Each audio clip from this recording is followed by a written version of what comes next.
second. I'm trying to see if. How does that look, Linda? Hold on, it's not showing me right this second. Takes a second. Here I come. Yeah. Oh no, you're cattywampus enough. Yeah, that's good. Yeah, I know what to do. I know what I'm going to do. So Okay. You do your thing and I'll do my thing. Okay, I'm going to do the intro to the show and to you, and then we'll talk. Thank you, my sweetheart. Thank you. You can interrupt anywhere you want to be not behaving. It's fine. I can roll with it. Oh, you're the best. So roll it, baby. I'm ready. Here we go. Facebook, wake the hell up. This is it. This is your moment to have some freaking fun. Yeah. Welcome to Comic Spot. I'm the crazy lady that joined the army, and now I vet out veterans for a not living. You know, I'm only half Jewish, so I don't have a living. So anyway, I'm here, and I'm introducing to you somebody who's all over everything comedy. Actor, writer, director. He's done it all. He's been all over late night. He's been all over the country, probably the world. Today, he's here with us. But before we do that, I want to tell you his catchphrase fits him. Yeah, not behaving badly, something like that. He's here to tell you he can do it better himself. And you got to check out his YouTube, and you got to check out his daily Facebook Live videos. He's here to talk about it all. Welcome, the best in the business. He can do an hour clean or an hour not clean. I'm telling you, this guy can do kosher parties. He knows all about it. There he is. I love it. But the one thing I can't do is what, Linda? Say it. The one thing I refuse to do is what? Behave. That's right. I'm not here to behave as I rotate this screen. All right. And some people are going, he's making me dizzy. He's making me dizzy.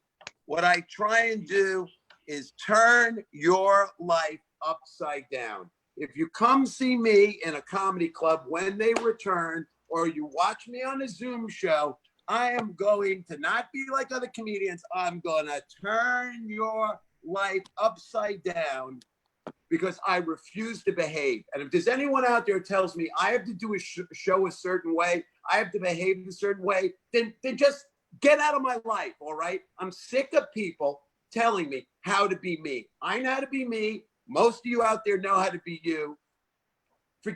Stop telling us how to behave. And I've always looked for a different way to look at life. It's very simple. I grew up with very conservative, very lacking in physical affection parents, very critical parents. So like most children, I looked for an alternative. It was almost like the Wizard of Oz, where you look for someplace other than home. And I guess I looked at comedians, and comedians helped me see the world differently. And they sort of took the world and made it right for me. But I found that when I behaved, I was getting screwed. Everything I did in life, when I did things, because other people have an agenda. That agenda suits them. That agenda isn't to help you, but they tell you things like, I used to be a school teacher, believe it or not. I have a degree in accounting.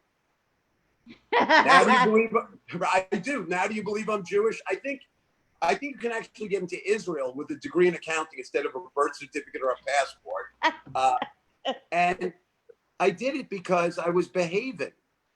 I was doing what my culture, being Jewish, approved of. I was doing what my parents approved of.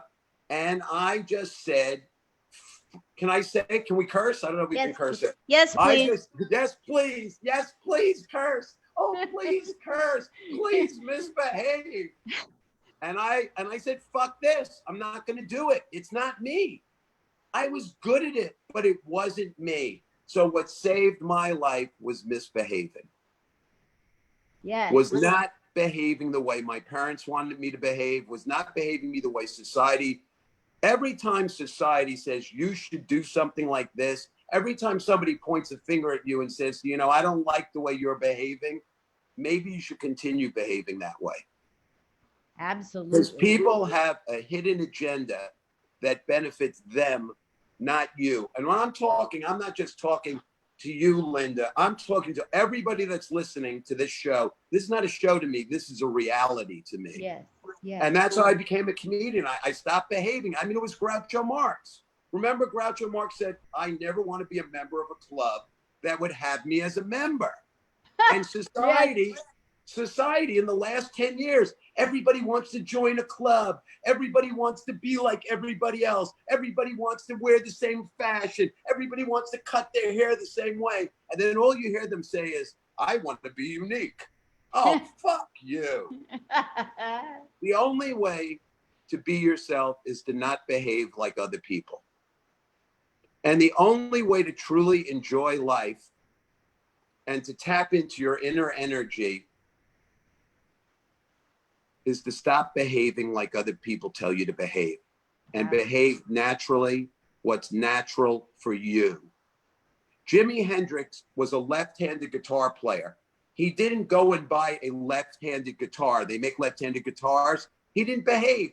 He turned the right-handed guitar upside down and played it lefty. You know what I mean? It's not about technique. It's not about doing things right. It's about feelings.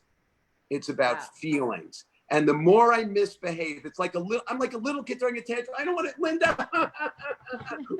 Mommy, I don't want to behave. I don't want to behave, mommy. Because when I behave, I lose Steve. Oh. I lose my heart, my passion, my feelings. And so I walked away from a big job with Price Waterhouse, one of the biggest firms in the country back then, and began the very hard life of trying to be funny professionally. I've always been funny off stage, but trying to be funny professionally. And I've received so much criticism, not so much from the audiences. No, the From comments. club owners, and my fellow comedians talking behind my back quite often. And the biggest don't behave I did in the last 2.5 years is I stopped using a microphone. I came out one night from the back of a room and I didn't have a microphone, and I just started talking to everybody as I walked through the crowd, and I started shaking hands. And after about 5 minutes of shaking hands, I just looked up and ad-libbed and just said, this is my whole act. And everybody just started laughing because it's so ridiculous. When is he going to tell a joke? And I saw you mention that in one of the ads for your show, how I moved away from shtick. The same as Steve Martin. If you read Steve Martin's book, Born Standing Up, and every comedian supposedly understands it, but you don't understand it. It's about how to get away from the punchline. The punchline is not the joke. The punchline is you as a comedian.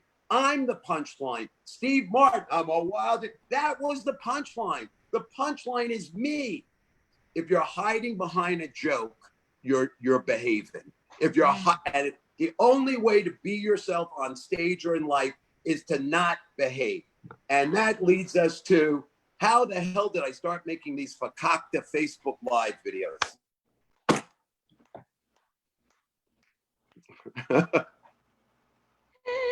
We will be doing Yiddish here. You don't have to be Jewish to do Yiddish. Lenny Bruce, one of the greatest comedians, he spoke Yiddish. Robin Williams always used Yiddish phrases because Yiddish has like these fakakta Facebook Live videos. Do you want to tell people what I've been doing? It's your show. Take over. Say something. Every day, Steve Marshall is showing us snippets, clips of New York City. And like, I think if I had to guess, he started it because some yahoo got on Facebook and said that New York wasn't going to make it. And he's out there disproving that and showing places in New York City that used to be something, the history, the present, the giving hope for the future. That's what I think you're doing. Well, you know what, Linda, you are so on target. As misbehaving as I am, I'm very grounded. We were having protests in New York City, and I happened to be on the roof of 12th Street and Broadway in Greenwich Village. I'll be right there.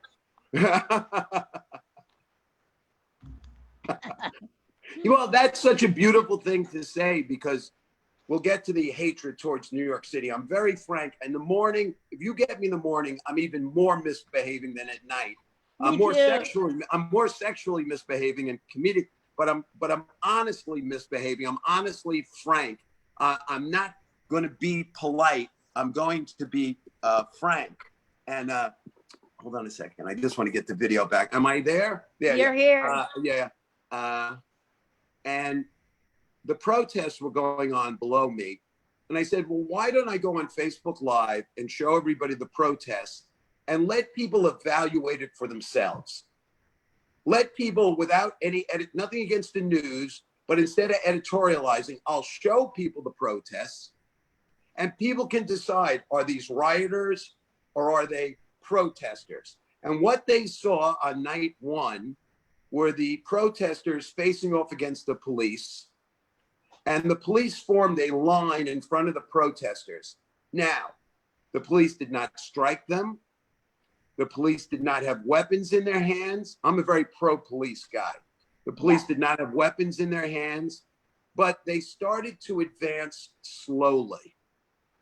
And the protesters, you could see now, did nothing to the police.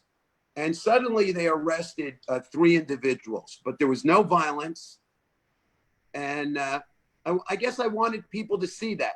Also, we saw some people they weren't even looters. They were trying to break a window of a store and they were just banging away at it for five. I mean, these were the most amateur looters you've ever seen. These were definitely not professional looters. It's almost like Rodney Dangerfield would say, I tell you, this guy wasn't good. He tried to rob me with a butter knife. You know, hey, you know what I say? The butter was still on the knife. You know, I tell you, I had no respect. So all comedians can do impressions. Anybody that was a wise guy that sat in the back of his public school class in Brooklyn can do impressions. So can I show you my impression? My only impression? It's of D.B. Cooper. You remember who that was? Wait, D.B. Cooper was the person who threw millions of dollars at a plane or something? Yeah, here it is. Ready? Yeah.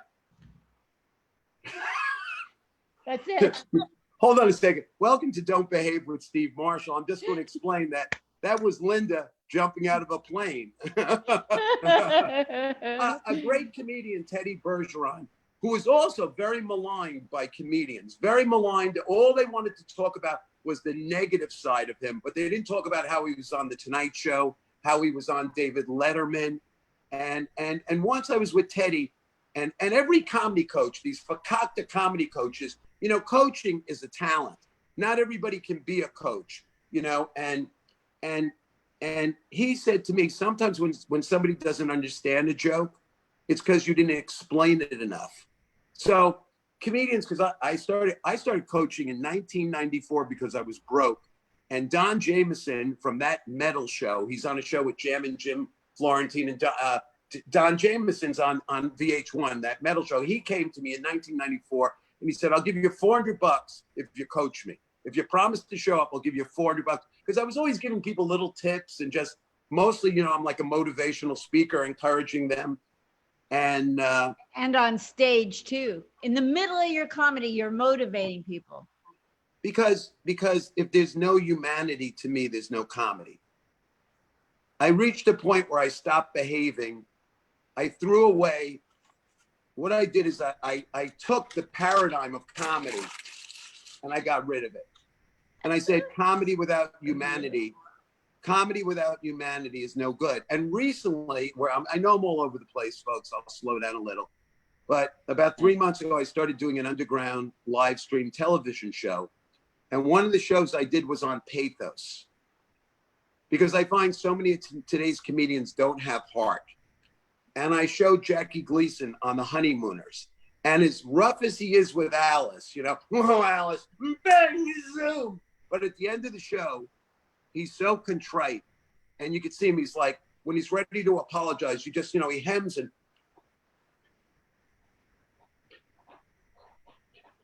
you know, Alice, I'm a mook. I'm a mook, right? He would always say, I'm a mook. And he would always apologize to her. And at the end of the show, it always end with, Alice, you're the greatest. No. So yeah. Jackie Gleason had pathos. Jimmy Durante, you know, fairy tales may come true. It can happen to you if you're young at heart. Well, he didn't have the best voice, but what he had was heart. He wasn't the most good-looking comedian. Today, it seems you got to be good-looking to be a comedian. People go, oh, he's so good-looking. Comedy used to be a place for misfits.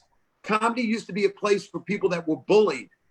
Now so many comedians are the bullies. I'm sorry, I know I'm not behaving. I'm not saying things I'm supposed to say, but I'm so frank. I have no defenses up in the morning. I'm a nightclub comedian. I'll always be a nightclub comedian, even if there are no nightclubs. It's it. You know, I was told by Tony I work Dangerfield's Comedy Club, and Tony, Rodney's partner, is not only my mentor and best friend, one of my best friends. He said to me, Rodney didn't even want to go to the movie set till 4 p.m. because he was a nightclub comedian. He didn't want to wake up early. Jackie Mason didn't like doing that fakakta chicken soup sitcom. You know why he didn't like it? He didn't want to wake up early in the morning. We're comedians. We don't behave. We sleep late. We stay up all night. We're vampires. You know how much shit I've taken for not being up in the morning? People always telling me how to be a comedian. People, you know what you need to do to get on the Tonight Show? You know what you need to do? Calling me at 11 a.m. Why aren't you up yet? There must be something wrong with you. Well, I didn't go to bed till 3. Why can't you go to bed earlier? Telling me how to behave my whole life. My mother, when I was a kid, all she wanted me to do was be neat and clean. And at 7 a.m., my sister was talking about it on my television show the other day. She would take if my sneakers or my sister's shoes were in the living room, at 7 a.m., she'd throw the door open violently and just fucking throw the sneakers or the shoes at us. Because our whole thing was have a neat room. What if company comes by? We lived our entire life for what other people thought of us. Behave in public, you know? And that brings me to the protest. And I don't care if people get mad. People have a right to protest. Yep. They're telling the protesters, behave. One party is attacking the other party. The other party's attacking. I don't care if you're Democrat or Republican. Stop fucking attacking each other. Thank you. We're going through a pandemic. We might not survive. Can we just get along? It's all about getting along, and it's all about health. My father died when I was 15 years old. It's all about health, everyone. So when you're abused as a child, I was mostly abused mentally by my parents, not physically. Psychologists will tell you there's a 50% chance if you've been abused as a child that you will grow up to abuse someone else. And I want to be very frank this morning. If you're putting your hands on women, get your fucking hands off of women. And this is what I do in my show. You know, Linda, apropos, it just comes out. There's no joke coming. Get your fucking hands off of women. Don't walk around like you're a big alpha male, big fucking alpha male. But in secret, you're beating up your wife or your girlfriend. Get your fucking hands off of women. No joke coming. Stop behaving like an alpha male to please your frat boy brothers. And so this is what goes on during my show. And then I segue that into humor. And I tell people, you know how I don't behave on stage? I go on stage and I tell people I'm a feminist. Now, apropos of what's going on in society today, where up until a week ago, we were being told that any male that wears a mask, right, is not a male. He's not masculine. Remember about a week ago, somebody came out and said that, oh, if you wear a mask, you're a pussy. He didn't say a pussy, but he was like, you're not masculine. Do you imagine what it's like for me in a comedy club with people drinking to say I'm a feminist? And that's how I would follow that up. Keep your hands off of women. I'm a feminist. I'm on your side, ladies. I'm wearing a pad right now. Oh, it's a heavy flow night. My breasts are so tender. So I find that if you're not afraid to go to the negative side of things, to walk in, Tony Woods, who is Dave Chappelle's mentor, calls me a doctor of the soul. He said, Steve, you're not afraid to walk into dark areas and shed light. And every night, and I want to please everyone, I try to tell people don't behave like anyone but yourself. Whatever you are, you're the best at you. And whatever you are, be more of you. Please, I don't want to hate Republicans because they're Americans, and I don't want to hate Democrats because they're Americans. And to hate a Democrat or to hate a Republican is anti-American, because we are built on a two-party system or more. And that is what made America great, was the right to be different and the right to argue, but not to be violent.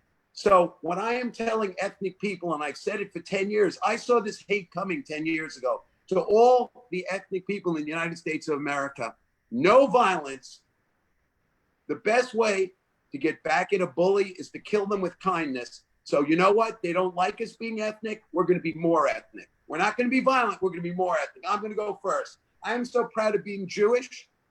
Next week, I'm going to go to a plastic surgeon. All right. Instead of getting a nose job, I'm going to get a bigger nose. I'm going to get the biggest goddamn Jew nose my Jew head holds. I'm not going to behave. I'm not going to get a nose job. I'm going to get the big. I want my nostrils to enter the room 6 seconds before my Jew nose does. You know why? Because there's nothing wrong with having a big Jewish nose. Nothing.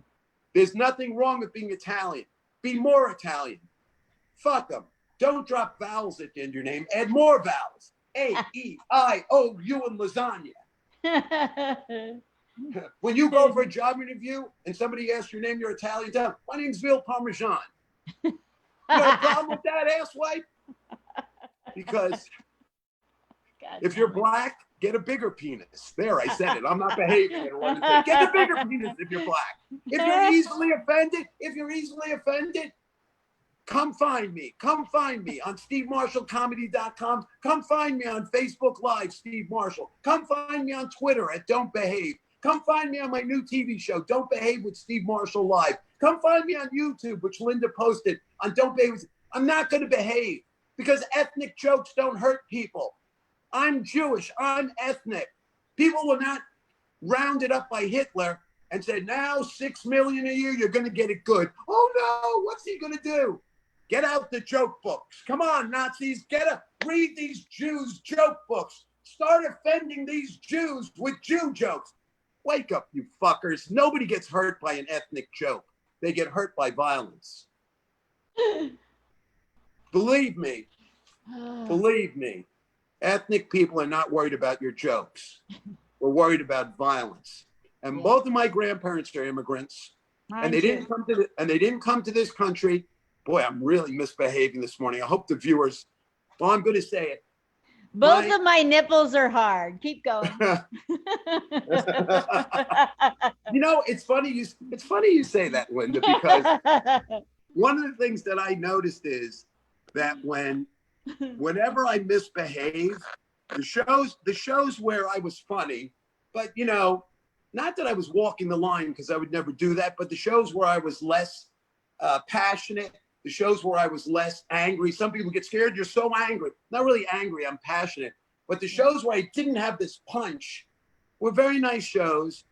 But the shows where I misbehaved and got passionate like this, there were always women who wanted to meet me after the show. There was a young lady. Yes. Their nipples were hard. There was a young lady, and I'm a nipple guy. I like large areolas. I know it's a little early, but I'm a large areola guy. I'm sorry. I like large ones. I like them like manhole covers, okay? I like them like huge pancakes, okay? I like a nice target. With steam coming out of them like in New York. But yeah, like manhole covers. I get it. You're quick, right? But I found that there was a young lady once at the original New York Comedy Club in New York City, of course, and she begged the club owner for my phone number. And this guy, you think he opened a comedy club to sell drinks and make money. He didn't open a club to hook me up. And she was so persistent. And I met her that night. And I said, why did you want to meet me? She goes, oh my God, you were so angry. It was so sexy. And yesterday we did a show. And we talked about, I showed a television show. I showed the ending of Rosemary's Baby. And many women like scary movies. I think it arouses women. I think I think scariness arouses women, not violence. I didn't say violence, you fuckers, but scariness. And slap that ass. If it's consensual, if it's consensual, but this is some 11:30 in the morning misbehaving. So, Comic Spot, I love it. I know you've loved it. Let's keep it going. I need your help. I developed it so you out there can get to know comics, whether they're brand new or 45 years in the biz. We're going to get to know them so you'll know who to love. So, all I need you to do is donate to my Cash App, and that is Linda Marcus Smith. I would really appreciate it. Thank you. So, oh my gosh. Do you remember the first porn that ever came out? Because I'm 69 years old, and I know there's a punchline there, but so hold on a second. I'll have to turn the camera upside down, or since you're 69. 69. I swear to God, 69. You ever been at the deli counter, and you know how you pull a number, Linda? So Yeah. you ever pull 69 and you're so embarrassed because you're holding 69 and they yell the number out, 67, over here, 68. And you know when they yell out 69 and you go, I got 69, you know nobody's thinking coleslaw.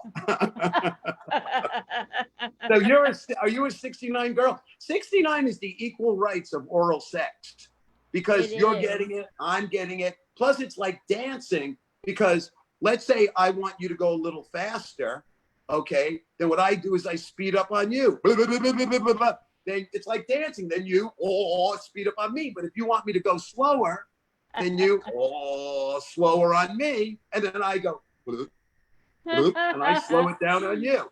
Boy, you really make me misbehave. I love it. What's sexier? Guys, what's sexier than a woman who likes it when you misbehave? Marlon Brando or James Dean, Rebel Without a Cause. There's nothing sexier than a guy who isn't beaten down by society. Cool Hand Luke. My nickname is Cool Hand Steve. Remember, what's your dirt doing in boss man's hole? And then he makes him dig it out. Then the next guy comes and goes, why is your dirt? Why is my dirt? Why is my dirt not in my hole? And you know, there's nothing sexier than someone who misbehaves. And what I mean by misbehave is not use excessive force or excessive violence on anyone. It means somebody who has the integrity to stand up for what they believe in, no matter what. Even if 99 people are saying Black people need to sit on the back of the bus. What's sexy is that one woman, Harriet Tubman, who said, no, it's wrong. And people don't realize the courage it took. I know people that go out to dinner at night and everybody's saying the food is great and they don't want to say the food sucks, so they behave because they don't want. So imagine the courage it took to say, no, we should be able to drink at the same water fountain. Imagine. We should be able to live in the same neighborhood. We should be able to vote. And don't forget, this thing of protest, it didn't start in 2020. If women didn't protest, they wouldn't be voting. That's right. So this is the passion I have for freedom. And I wanted to show people the protest on Facebook Live. And I decided I'll show it every day and let you decide if the windows are boarded up, if there's looting, if there's rioting. What happened is people watched, and for 7 days they saw some protesting. Perhaps in my neighborhood, Greenwich Village, we didn't see windows being broken. There was one window broken, one window. And there was a very small fire lit in like a trash can. And little by little, it quieted down. And I decided I'm going to keep the camera rolling. And I'm not going to sell negativity. I'm going to show positivity. And I showed every day as New York came back to life. And that's what it evolved. It evolved from starting out, let me just show people for yourself what's going on with protests, and you could decide. It evolved in, let me show you that things are peaceful in New York. And people were saying nasty things. They were saying, one comedian wrote to me, you must be the last New Yorker, the last person in New York. I had a lot of he might have been joking, I don't know, but I'm a little defensive right now about jokes like that because New Yorkers are proud people. But let me tell you, people in Las Vegas are proud. People in Kansas City are proud. We're all fucking proud. That's the way it's supposed to be. You're supposed to root for your team and I root for my team, but no violence. And I started showing people the peacefulness. And after a while, I started cracking jokes because that comes naturally to me. And I said to people, look, being that nothing bad is happening, let's have a little levity. And people started to laugh and write me comments and we started joking with each other. Then I started saying peaceful things, Zen-like things to people. At the end of the videos, I started showing a sunset. And I started talking very calmly, like, I hope I'm bringing peace to everyone. I hope I bring some calmness to everyone. As we look at this sunset, let's remember the inner light we all have inside of us. And let's all turn up our inner lights. And let's not let anyone dim our light. And let's become more inner. Let's use this time to get back in touch. And people started responding to these positive messages filled with jokes, filled with just saying hello to people. And then one day I was in the house 51 days, everyone, 51 days before I went outside. I was a nervous Jew. Hey, some stereotypes are fun. You got to admit, come on, you got to be able to laugh. Don't take yourself so seriously, all right? So I was a little nervous, a little neurotic. And I decided to take my Facebook Live with me, and I walked through Greenwich Village, and there were some protesters. Greenwich Village, famous for protests. It's where the folk singers came in the 60s, Bob Dylan. For you comedy fans, it's where George Carlin and Richard Pryor came, where I lived in the 60s, because they didn't want to behave. Nobody likes a comedian that behaves. So George Carlin decided, fuck this. I'm going to take off my Las Vegas tuxedo. I'm going to grow a beard and a mustache. I'm going to wear a t-shirt and jeans. And he became the George Carlin we all know. A place for your stuff. Wow. You know, and Richard Pryor did the same thing. Coincidentally, he took off his tuxedo. He didn't want to be an Uncle Tom anymore. And he started talking about things that were relevant to Black people. But what he also did, what people forget, sometimes Black audiences go, you can't make fun of me because you're not Black. Well, that's not true. That's not true. Richard Pryor, and I think if you see Live on Sunset Strip, he makes fun of the white people coming late, and he does the white voice, which so many comedians have stolen from Richard Pryor. Oh, excuse me, am I interrupting you? Excuse me. It's an exaggeration of a white voice. He's making fun of white people, but he's not saying white people are bad people. You see the different comedians? There's a humanity, and he's pointing out the differences in us. But he's not saying that white people should change. He's just pointing out there is a difference in behavior. And that Black people, they were starting to say in the late 60s, say it loud, I'm Black and I'm proud. They didn't want to behave anymore. They didn't want to kiss the man's ass anymore. And comedy is protest. The act of telling a joke is protest. Every little kid that's thrown a spitball in class when he or she is 3 years old is protesting rules and society. And going back to the great Groucho Marx in the movie Horse Feathers, whatever it is, I'm against it. And I kept yelling since I first commenced it. I'm against it. He's opposed to it. On general principles, he's opposed to it. I'm against it. That's what comedians do. They say, I'm against it. That's what Lenny Bruce did, and he was arrested. Lenny Bruce was a protester. I know many people are watching The Amazing Mrs. Maisel, or whatever it's called. I don't think they really know that Lenny Bruce was a real person.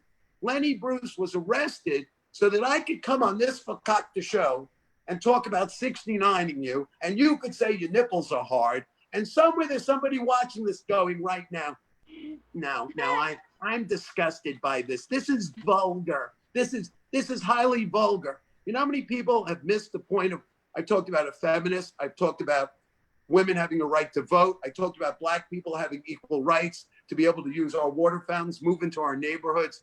I talked about being proud of who you are, but all somebody will hear is, he talked about sex at 11:30. He doesn't know how to behave. He's vulgar. What's vulgar to me is violence. That's what's vulgar to me, is violence.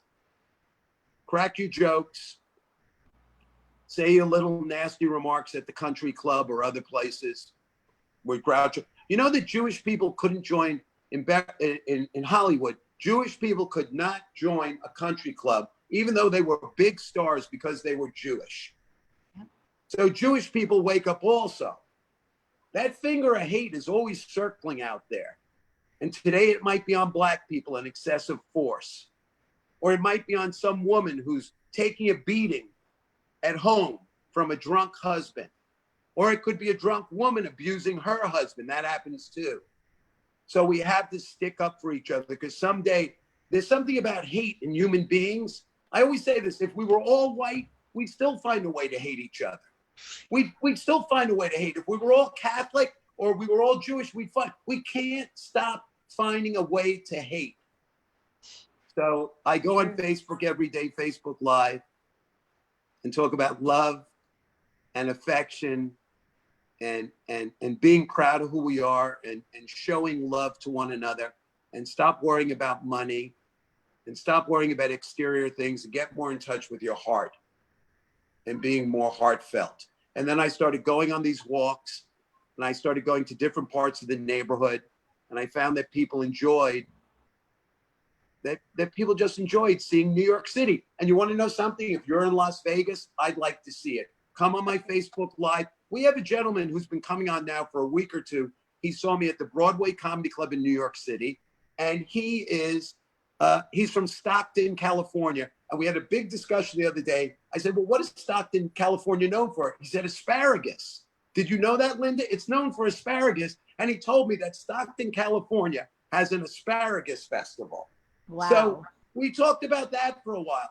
I have relatives from Newfoundland because, again, my grandparents were immigrants. My grandma Greenberg was from Russia, and she had to get out of Russia because she would have been persecuted for being Jewish. So my grandmother's from Russia on one side. My other grandmother's from Newfoundland. So I'm half Canadian, half Jewish. I was circumcised with a hockey stick. I got jokes just in case. I got jokes. So I preach tolerance. I don't even preach. We just hang out and we walk around. And I think my good-naturedness becomes the message. And we've created a neighborhood. For those who grew up in Brooklyn or Queens or the Bronx, I know there are neighborhoods in Las Vegas. There are neighborhoods in Detroit and Cleveland, in Miami. There are neighborhoods everywhere. And we've created a neighborhood. It's Facebook Live is not a show. You go to Steve Marshall and just drop by. Because my Aunt Marilyn, my famous Aunt Marilyn, who was 5'10", 188 pounds, my famous Aunt Marilyn, when she passed away, she was so aggressive, and I loved her. I love aggressive women. My famous Aunt Marilyn, when she passed away, her son said at the eulogy, my mother was so aggressive, she could return lingerie at an auto parts store. And my aunt had great sayings like on the lung, on the tongue. So I learned to be, meaning if you have something on the lung, say it. And my Aunt Marilyn led by example, say it. And she also had another great saying, I don't get ulcers, I give them. Ooh, I like but the that. point is, she was a strong woman. She said what she had to say. And as passionate or angry as she could get. Now, just remember, the same part of you that has anger is the same part of you that has love. And she was just so loving. And thanks to my Aunt Marilyn and my Grandma Greenberg and my Nana, these women taught me love. And if I wasn't taught love by women, I wouldn't have love to give people. And then we've also been going to the basketball court. I've been socially distancing, but I've been I've been trying to show people you need to walk and exercise, because we're sitting all the time. And believe me, you don't realize that even not walking, your muscles are atrophying So I trying to be encouraged that. And then we went, the big one was Little Italy. And you could see it on Facebook Live. I feel I like I'm love it. talking. I feel like I'm talking too much. Do you No, want keep. to describe Facebook Live, what went on at Little Italy? Well, I watched like 3/4 of it. So you're walking and you're telling people, hold on just a minute, and you're letting them know exactly where you're at, what neighborhood and what direction you're walking, so they get centered.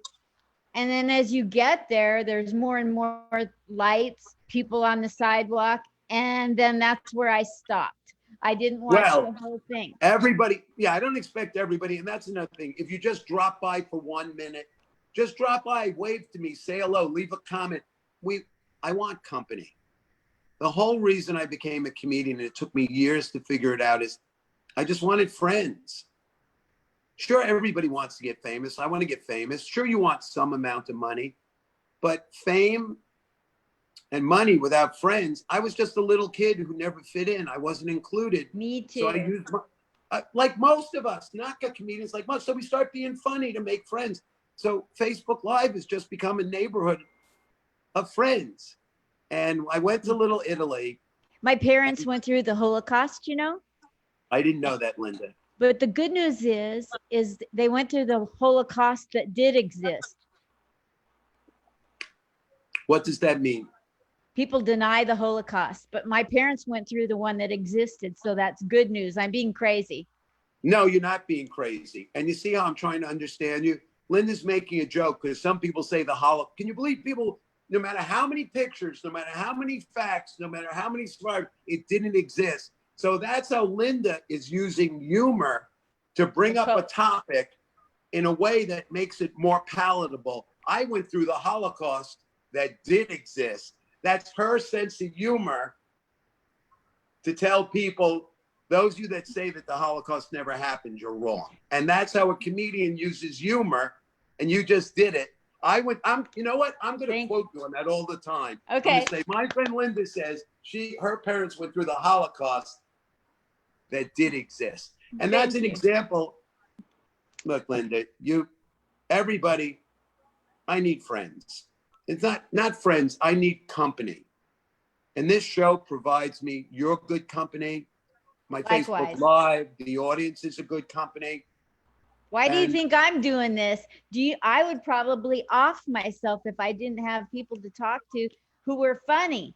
This is where I get my energy. You know how many great ideas and teaching I've gotten from comedians, and it's so humbling, you know? I thought I deserved to be, you know, like a headliner by now, but you know, this has taught me, wait your turn. There's so many people out there that have put in so much more. Just come on here and let them talk.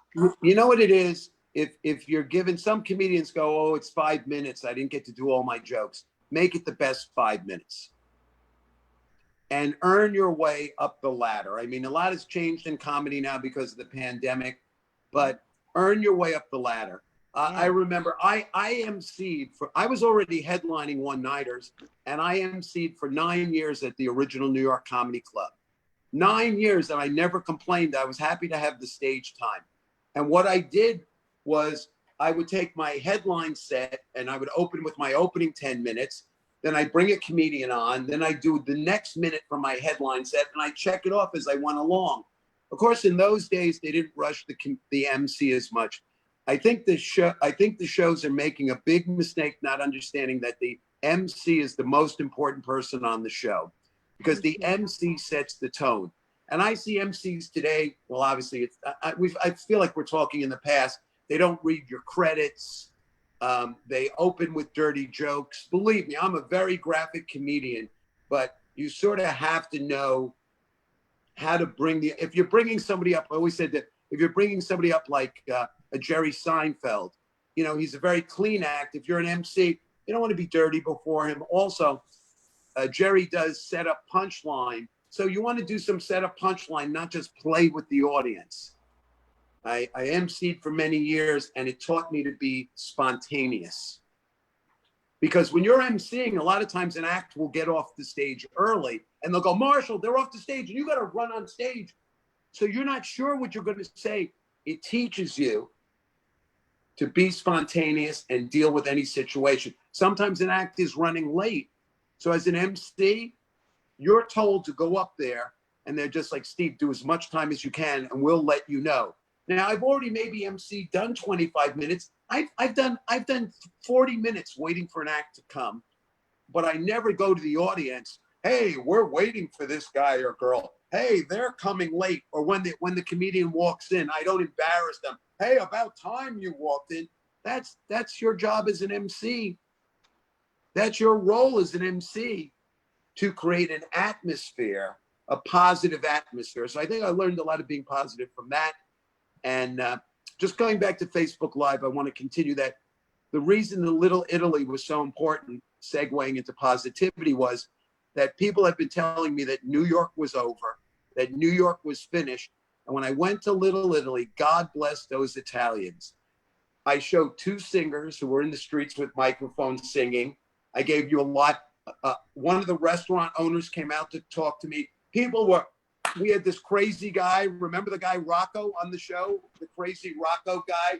Everybody was high-fiving and singing, and there was this beautiful Italian passion.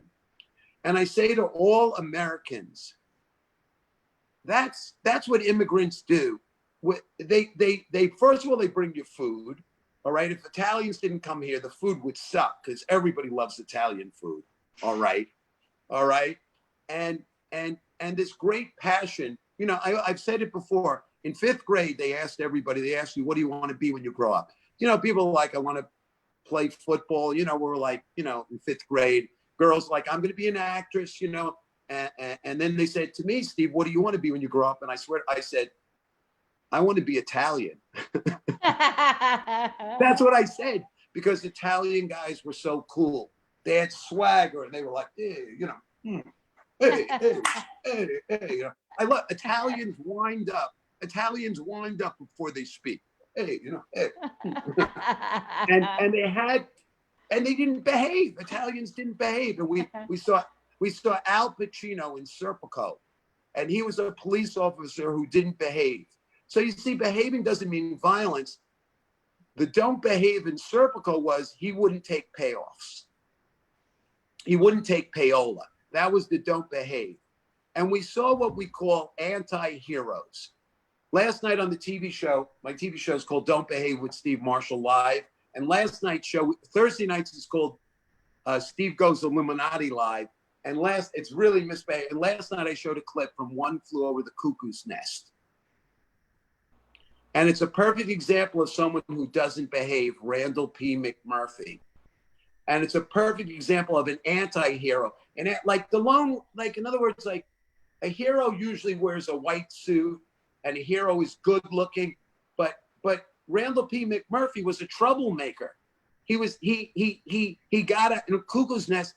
One Flew Over the Cuckoo's Nest. He got out of prison by pretending to be mentally ill. He was a criminal. He's an anti-hero. But he gave those people, perhaps wrongfully diagnosed, and it's such respect for mental illness. Yes. He gave those other people in the mental institution hope. He gave them hope that someday they could get out of there.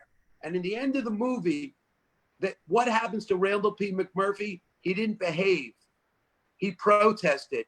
And sometimes what happens in society when you protest, they gave him a lobotomy. And in the movie, the big chief goes to help him escape.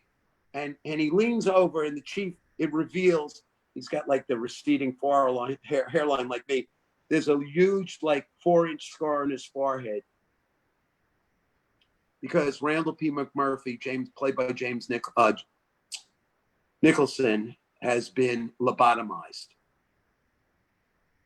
So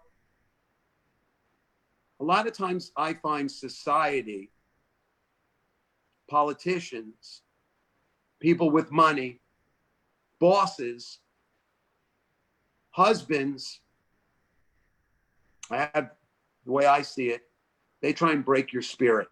And when they can't break your spirit, they lobotomize you.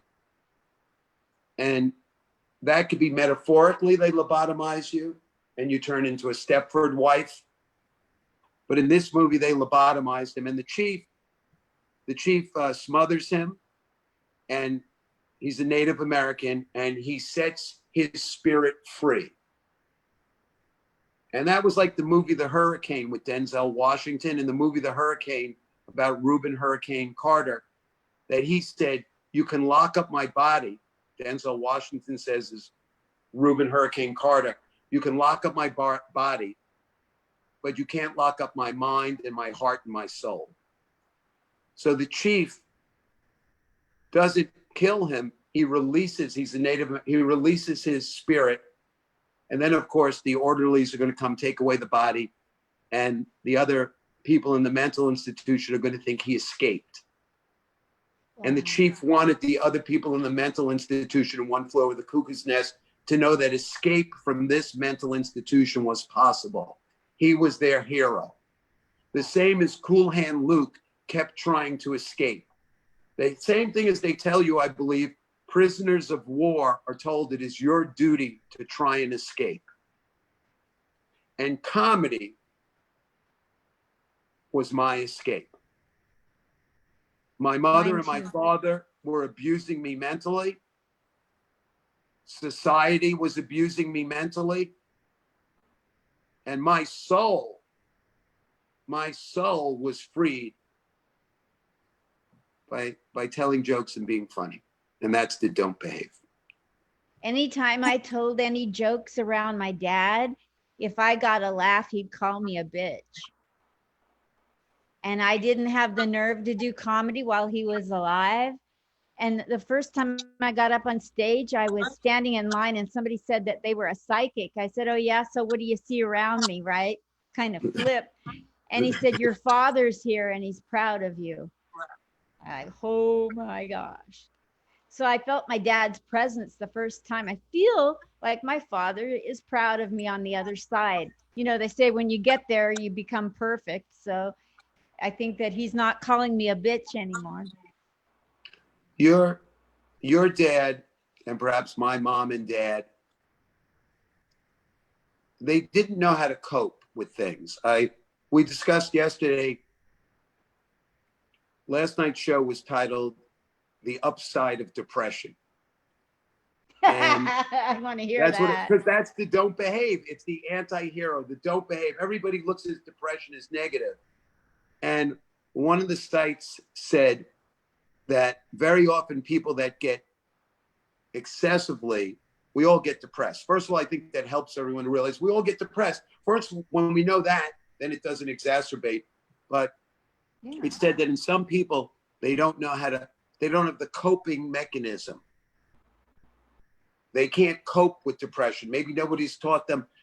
Maybe they didn't have a comedian in the family. Maybe they didn't have an Aunt Marilyn. Maybe they didn't have a comedy club to go to. Maybe they didn't have a funny aunt or uncle. Maybe they didn't have a teacher who looked after them. Maybe, you know what I'm saying? So nobody taught them how to cope. So perhaps your father and my father and mother, they were doing the best they could do without any coping skills. Absolutely. And somehow in you, Linda, and in me, your father and my father, my mommy and daddy, because I go back to being my mom, they planted a little seed in us of goodness. They just didn't know how to water it because nobody had watered that seed of goodness. And then they had to learn to be that's thing. You're a bitch. I guarantee your father didn't write that line. I guarantee you there are many. I guarantee you there are many thanks men. a lot. Yeah, I guarantee you, unfortunately, there are many men that have called women in a negative and almost violent fashion a bitch. So it's not even original. So he learned it from someone. True. One of the things about my father never ogled women. My father never rated women 1 through 10. My father adored my mother. Aww. Me, not so much, but my mother, so much. And I think that for those of you that want to watch my Facebook Live, you know, we talk about everything. We're friends. It's a safe place to be yourself, where you don't have to worry, oh, is Steve going to get mad at me? Because I think the comedy, I don't know. Can I turn the tables on you? Sure. When you made the jokes, were you afraid to tell people what what you thought of them? Did the jokes help? So when I started saying funny things in my life, was I afraid to? No, were you afraid to say serious things? Oh yeah. I only in the last 6 months have I even become authentic with what I feel. And that's where I evolved as a comedian. I said, I got to get away from the jokes because I'm hiding behind the punchlines. And I've been studying Steve Martin for over 33 years. And Steve Martin said, you got to get away from the punchline. He said, basically, the way a joke works is the setup creates tension and the punchline relieves the tension. He said he had a theory, and it came from joking around with his friends. He had a theory that, what if I didn't tell the audience? What if I was not controlling? What if I didn't tell the audience when to laugh? The tension would grow and grow and grow. And then out of free will, the audience gets to choose when to laugh instead of the comedian going, here's the punchline. This is where you're supposed to behave and laugh. And Steve Martin just inspired me so much to get away from the punchline. And if you think about it, Steve Martin, I'm talking about when Steve Martin was in the white suit, the wild and crazy guy, he was the punchline. The jokes aren't the punchline, you're the punchline. When you watch Curly of the Three Stooges going, no, no, no, no, no, no, no, you can't tell me that's a well-written joke, but why is it funny? When the classic thing that I was always taught when you watch Abbott and Costello, Who's on First, that if you read Who's on First, it's not funny. So it's your personality, not the writing alone. The writing is important, but it's what you bring to it. And I think there's a famous gentleman who said the difference between a comic and a comedian. Have you heard of this? No. Yes. And he said that a comic says funny things. A comedian says things funny. So a comic needs funny material, but a comedian is naturally funny, and they will take even serious things and make them funny. And that's what I do. I take serious things and I make them funny. And that's the don't behave. I don't do what other comedians do. I don't behave. I look for serious things to talk about. And then you know what's funny? It's like in school, the more serious the lesson is, the more you want to misbehave. It's the same thing in church. It's the same thing in synagogue. The more they tell you you have to behave, the more you want to misbehave, and the more fun it is to misbehave. That's true. So the more serious things are, the bigger the laugh I can get. And Wow. and believe me, the more serious, the bigger the laugh. And believe me, I still have that sickness. You know, comedians go like, there was a couple of years ago, they had the alt comedians where you're not supposed to look needy. You're not supposed to look like you're looking for a laugh, you know, but I like making people laugh. I want people to laugh. When they laugh, I hear, I love you. I hear my Aunt Marilyn, 5'10", 188 pounds, stomping her big thighs and feet. And my Uncle Abe going, honey, you're going to get a heart attack, because she was 5'10", 188. And she would go, Abe, he's an idiot. Abe, what's wrong with him? He's so fucking funny. And so I'm just that little kid. It's Citizen Kane. If you go back to Citizen Kane, he had wealth, he had antiques, he had a zoo, he had a mansion. It was based on William Randolph Hearst, the movie with Orson Welles, Citizen Kane. But what he didn't have and what he was looking for the whole movie, and nobody could figure out, he was looking for the sled Rosebud he was given as a little child. He was looking for that sled Rosebud.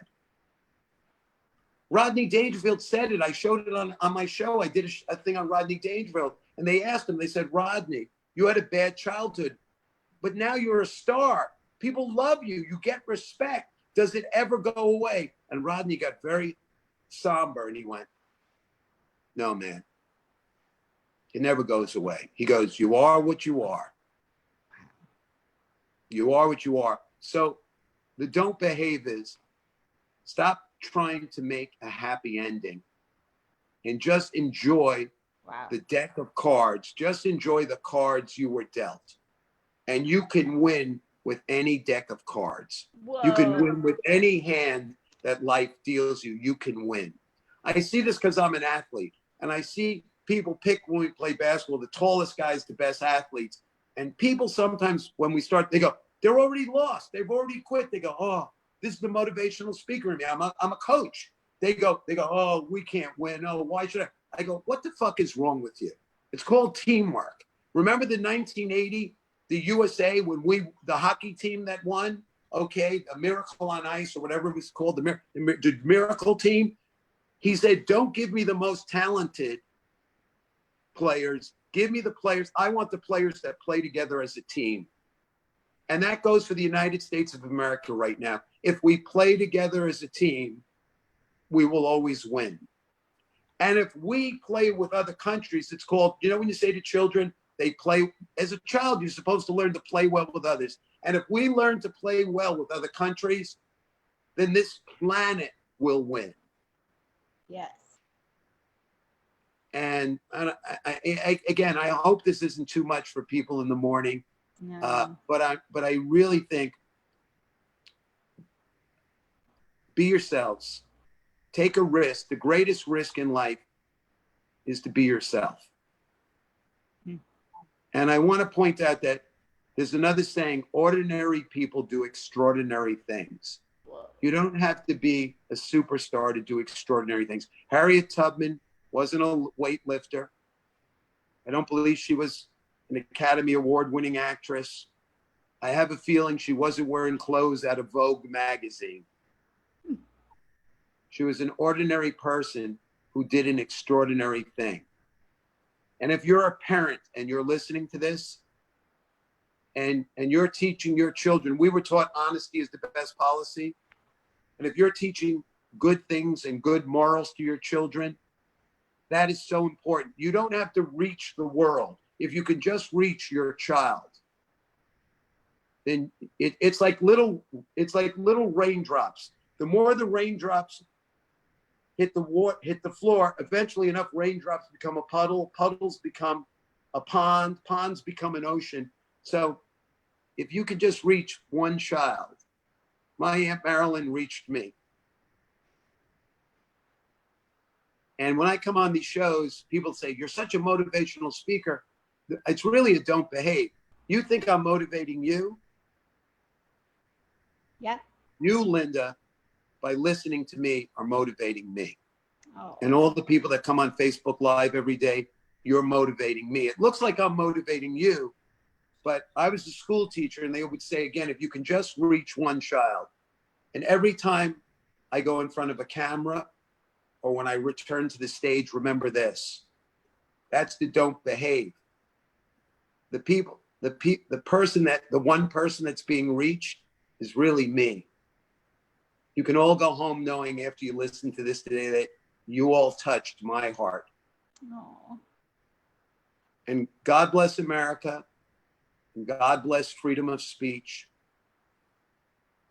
And let's respect how important it is that we live in a country where we have different parties, a free election,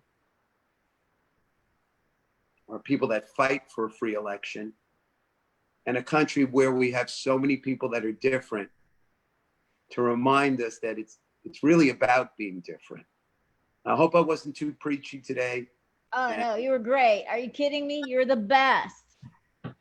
You motivated me down to my socks that don't match because the Dollar Tree's cut back. They're now But putting that's out. that's the don't behave. Who says you have to match your socks? I wish we would stop matching. You know what? I wish we would stop matching our clothes. I think that would cure half of mental disease. Stop fucking matching your clothes. Stop matching your clothes, your belt to your shoes, to your purse. Stop matching your clothes. Boy, that's a weird way to end up on this show. But It's a perfect way. Hope you, Linda, when you asked me to come back on the show, we did another show which was much sillier and much zanier. Yeah. But when you asked me to come on the show and talk about Facebook Live, I said, oh my God, at least there's somebody out there paying attention. Oh. And children need attention. I'm not saying they need to be, every comedian is doing that joke. Oh, trophy kids. We give them a trophy for everything. you're not seeing the kids that don't ever receive a trophy. Wow. So I'm not saying it reward children for everything, but the don't behave is maybe you should start rewarding kids for positive behavior, but maybe instead of worrying about trophy kids, give them a hug once in a while. I always say this when I'm on stage, take a good look at me and run home and hug and kiss your kids so they don't end up like me up here begging for love. So if you don't want your kid to be a comedian during this pandemic and seeking out, because this is the way comedians are. If we can't get on stage, we'll go on Zoom. If we can't get on Zoom, we'll go on Facebook Live. If we can't do that, we'll stand outside in the street. So hug them, hug and kiss your kids. Tell them you love them, for crying out loud. Look at the two of us. Otherwise, they'll be talking about their nipples getting hard. And Comedians are like the game at the fair where you got those holes in the thing and the heads pop out and you're hitting them down and they'll come up another way. You're right. We're like whack-a-moles. That's the whack-a-mole where you go. You're so right, Linda.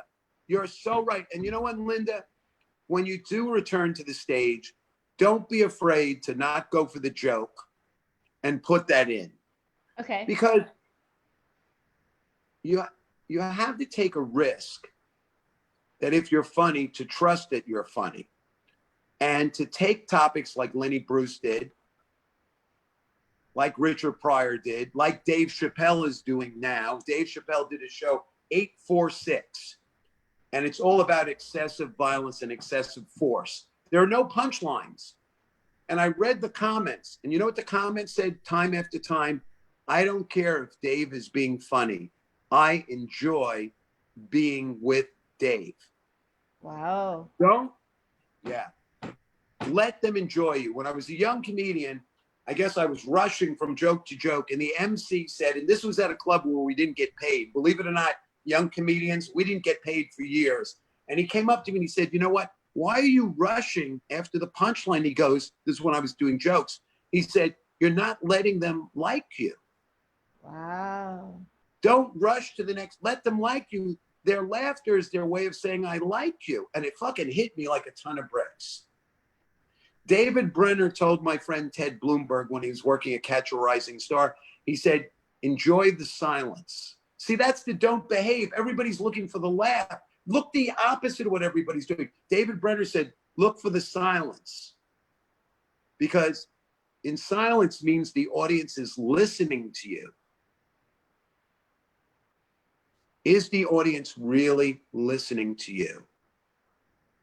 So don't be afraid to go into weird territories. If you're naturally funny, you will find the funniness in it. And I've been doing this a very long time. And I remember when I was a young person, before I was a comedian, I went to see the comic strip.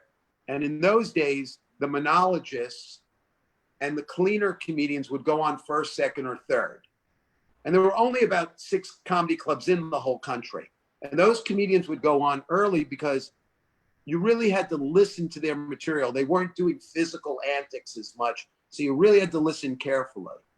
But at the end of the show, they would also put on new comedians. And Gilbert Gottfried at that time was going on last, or near the end of the show.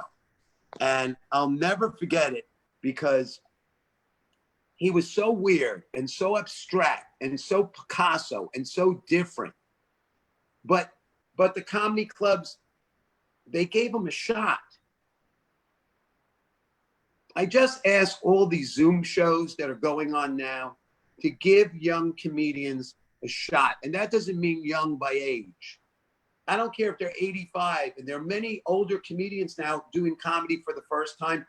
Give them a shot. Give them a try. The comedy club was called Catch a Rising Star. It wasn't called 2 drink minimum and see a professional. It was called Catch a Rising Star. Joey Bishop, who was a member of the Rat Pack in Vegas with Frank Sinatra and Dean Martin and Sammy, he said, you need a place to be bad.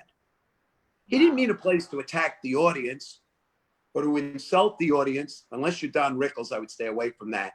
But he meant you need a place to fail. And how are we going to have great comedians if we don't give them a place to fail.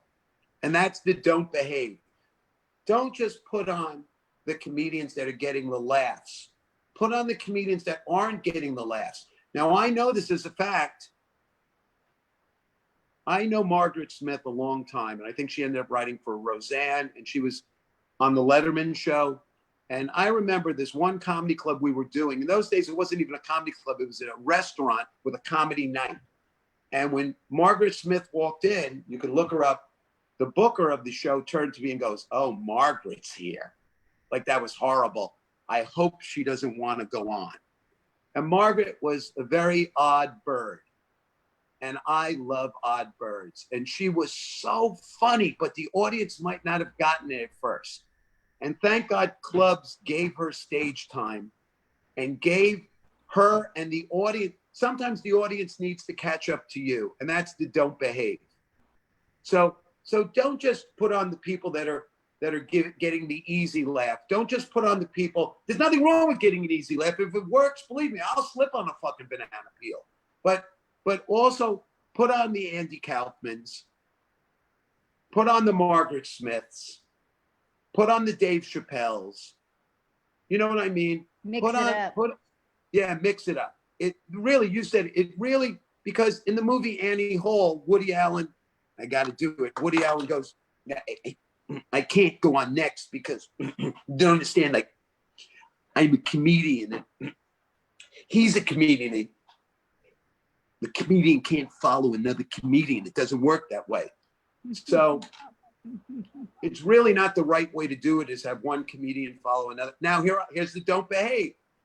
Don't listen to me. Put a comedian after a comedian, because that's the don't behave. But I think variety is what's important. Let's have a monologist. Let's have a stream of consciousness comedian like me. Let's have someone like me who runs through the audience. Let's have someone like Jerry Seinfeld who stays on stage. Let's have a male point of view. Let's have a female point. I could never book a show that had a male comedian that was really hammering away at women, and that could be very funny, without having a rebuttal from a woman. Wow. I think it's fair that if you're going to have a comedian that says women are like this and women are like this and women, I can't stand women, in a funny way, because it could be funny, then let's put a woman up there so we have that point of view also. I love that. And I think it's called modulation. And let's bring variety back. And let's start to teach audiences that if a comedian doesn't kill, it doesn't mean it's not of value. Wow. And that every entertainer, singer, actor, how many actors don't get the audition? How many baseball players don't hit the ball? If you hit 1 out of 3, you're going to the All-Star game. You're hitting 333. If we don't give our children an opportunity to fail, they're never going to discover who they are. Wow. So it's not just entertainers and comedians and singers and dancers. Everyone needs an opportunity to fail, to make mistakes. I love that. And if this is the motivational speaker in me, then so be it. Because to just tell jokes, I got to be who I am. People like Steve Martin, Johnny Carson, Don Adams, Richard Pryor, George Carlin, these comedians, Joan Rivers, Carol Burnett, Lucille Ball, Minnie Pearl. Howdy. Bob Shaw had a great joke. Bob Shaw, I think, wrote for Seinfeld for a while, had a great joke. He called it the Minnie Pearl tampon. And what it was a tampon with a price tag on the string. Oh, that's good. If you know, but you have to know Minnie Pearl always wore a hat with a price tag on it. But Yes. these comedians saved my life. They were my Randall P. McMurphys. They were my Jack Nicholsons from Cuckoo's Nest. My parents treated me like I was a mental patient. And George Carlin was Randall P. McMurphy saying, Steve, there's nothing wrong with you. we're going to steal a bus today and get out of this mental place. And we're going to play basketball and we're going to laugh and we're going to misbehave and we're going to have fun. I hope I didn't talk too much today. I hope I'm not too verbose, everyone. Not at all. You're perfect.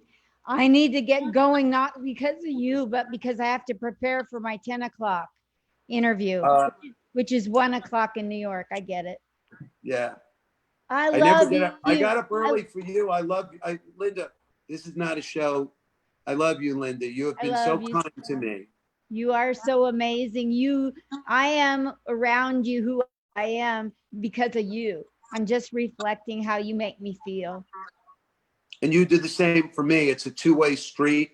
And I know when I come on your show that I'm going to be treated with respect.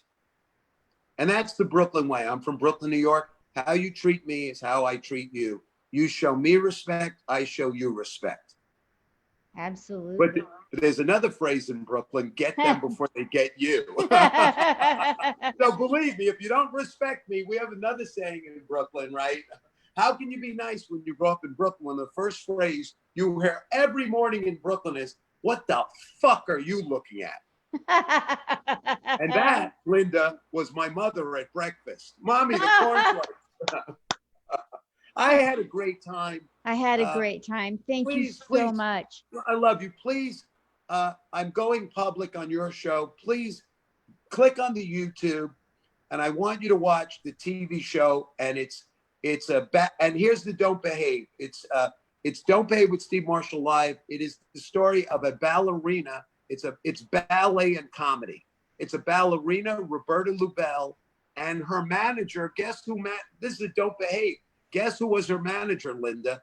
You? He's on the show, George Shapiro. Wow. George Shapiro, Jerry Seinfeld's manager, is Roberta Lubell's manager. That's how Don't Behave, how cool George Shapiro is. George Shapiro, who discovered Andy Kaufman. George Shapiro, the producer of Seinfeld, one of the producers. He's just a Bronx boy, like I'm a Brooklyn. He says, Steve, I'm Georgie from the Bronx. He's so down to earth. He discovered this ballerina and helped her make the transition to television. And the three of us are on the show laughing and kibitzing, down to earth and sharing our hearts. And the first episode is called The Princess Roberta Lubell. And also there's a lot of inside information on Seinfeld and Larry David and comedy and the history of comedy and loads of ballet. And people would say to me, you can't put ballet with comedy. Well, people said to me, Steve Marshall, you can't put peanut butter with jelly. And I said, no, I'm not going to behave. I'm going to put peanut butter with jelly. Oh my gosh. You're the best. You're the best. Love you lots. Have a great day. And you made come it back. A great day. You made it a great day. And come back often. Anytime you want to come on and plug anything. And it's not just what I'm plugging is peace and freedom of speech and being proud of who you are. That's what I'm plugging. But would you leave some comments, everybody? Would you put some likes on? Because we're comedians. We're people first. Everybody wants to be liked. So please click some likes, write some comments, and I will take the time today to respond to, even if you didn't like what I say, as long as you don't say it in an agitating fashion, that's freedom of speech, but participate. There's an old saying from the 60s. If you're not part of the solution, you're part of the problem. So don't agitate, but participate, and tell Linda how fantastic she is. Tell Linda how beautiful she is and how beautiful her spirit is. And leave some fakakta comments, for crying out loud. We want your feedback. Please write something. Write something, anything, you guys. You heard it. I don't want to behave. Mommy, I don't want to behave. Bye, Steve Marshall. Love you lots. Love you lots. See you on Facebook Live. Okay, bye. Everybody's